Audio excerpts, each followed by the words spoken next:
तो ये भी मैं समझने की कोशिश कर रहा हूँ कि क्या की ब्रीदिंग की वजह से होता है, या what is that Sudarshan Kriya does which makes us feel calmer? Does it oxygenate our body, or what is the science behind it? है ना? See, you are not just the body, you are consciousness, you are energy. So your feelings are energy, your thoughts are energy. तो television set है, but relay station is different, you know. The wavelengths are different. Sudarshan क्रिया में ये होता है कि अपना wavelength बदलता है, द इलेक्ट्रिकल एनर्जी चैनल्स वगैरह ठीक होने लगते हैं, न्यूरॉन्स के प्रॉपर एक्टिवेशन होते हैं, ब्रेन में न्यूरॉन एक्टिविटी, और हमारे जो अमगडाला है, ब्रेन के बीच का जो पार्ट है, उस पे असर होता है।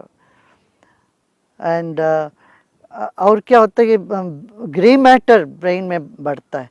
You must have read about the recent research, I think no more than a year or so, that how the structure of the brain changes when you meditate. So yeah, and then the gray matter increases in the brain. So there's nearly 600 research papers have been published on Sudarshan Kriya and its effect on our brain. By there was a seminar in AIIMS, then they presented, many doctors came and presented this paper. So कुछ तो होता है, कुछ होता है अंदर से। नहीं, definitely it's a absolutely amazing thing. It's absolutely amazing thing. One more thing, आज के जमाने में ये हो गया है कि हर आदमी, इंक्लूडिंग मी, मैं अपने आप को भी, हम सब लोग फोन्स का एक एडिक्शन हो गया कि या तो फोन पे बात कर रहे हैं, या फोन पे मैसेजेस देख रहे हैं, या किसी ऐप में जा रहे हैं, कभी मेल्स कर रहे हैं, व्हाट्सएप कर रहे हैं, हर चीज फोन से कनेक्टेड हो गई। अगर फोन दूर भी रखा हो तो 10 मिनट बाद बिना उसके रिंग के वो हाथ अपने आप जाता है कि अरे कुछ आया तो नहीं मैसेज। रात को के फोन उठा लेता है, और मुझे लगता है इसकी वजह से आपस में इंटरेक्शन कम होने लगा है, थोड़ा अटेंशन स्पैन कम होने लगा है।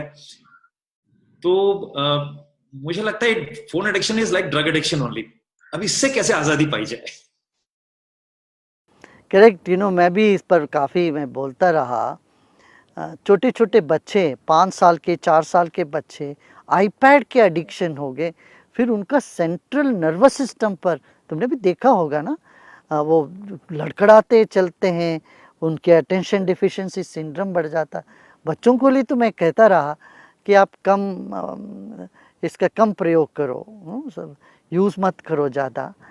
मगर राजू, मैं इस टाइम पे तो नहीं बोलूँगा फ़ोन नहीं यूज़ करो। अभी सब घर में बंद है, एक ही तो सहारा है अभी उन सब का। सब फ़ोन में ही सब देखते हैं, करते हैं। अब इस वक्त, एक कोविड-19 लॉकडाउन के वक्त, तो नहीं कह सकते हैं फ़ोन का आप यूज़ न करो। मैं ज़रूर कहूँगा कि उसमें रेड बटन है, उसका भी यूज़ करो। ऑफ बटन को रात को सोने से पहले दबा देना, उठने के बाद 1 घंटे तक तो कम से कम try not to use it. और बीच में आप योगा करते हो आधा पौने घंटे, देर मेडिटेशन करते हो, ये सब रिलीफ टाइम है। और महिलाओं को भी ये कहूँगा कि घर में जब भोजन करोगे सब बैठ के साथ में, तब लोगों का फ़ोन सबको निकाल के रखवा देना, ठीक। तो otherwise we need to judiciously use it, not use it too much, ये है। But what do do at this time, lockdown के टाइम पर दूसरा कोई रास्ता नहीं है। नहीं, ये मेरे साथ भी खुद हुआ है कि मैं फोन कई बार चालू करता हूँ किसी को मैसेज करने के लिए, और जैसे ही मैं मैसेज ऐप में जाता हूँ, कुछ और मैसेजेस दिखते हैं तो मैं वो पढ़ने लग जाता हूँ। फिर मैं भूल जाता हूँ कि फोन क्यों चालू किया था, किसको मैसेज करना था, वो काम रह जाता है। सो इतने डिस्ट्रैक्शंस हैं कि इससे किसी ढंग से तो आजादी लॉकडाउन के बाद पानी होगी।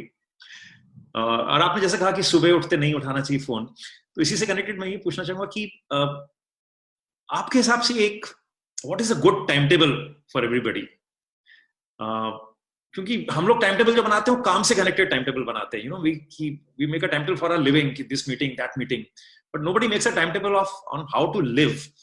of what are the necessary things that we should do कि जिसमें exercise है, diet है, meditation है, yoga है, और कितने बजे उठना चाहिए, कितने बजे सोना चाहिए, what is a simple good timetable? No, I would say इसमें rigid नहीं रहना है timetable में. Don't be rigid about your timetable.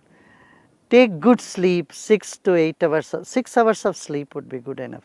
6 to 8, maximum 8. But I would say 6 hours is a good time to sleep. Whenever you wake up, sit quiet with eyes closed for some time. ध्यान कर लीजिए, meditate कर लीजिए.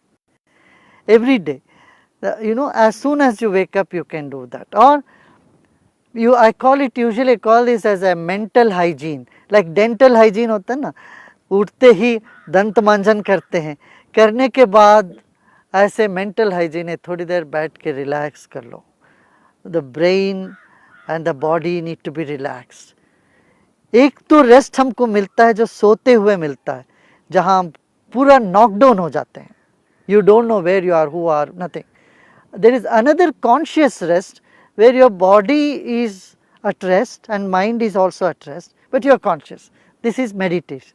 मैं ये कहूँगा इस तरह से थोड़ी देर 20 मिनट मेडिटेट कर लीजिए सुबह.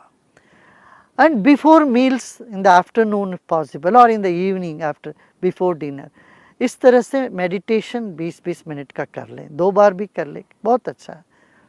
फिर थोड़ी देर प्राणायाम कर लीजिए, भस्त्रिका कर लें.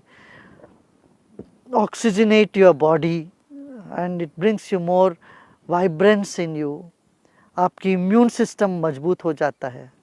5 times our immune system becomes better when we do breathing exercise. Raju, we eat 1-2 kilos of food in a day, 2.5 liters of water and liquid, चाय, ये सब जूस सब मिलके पीते हैं. 10,000 लीटर हवा हम लेते हैं every day. We are supposed to take.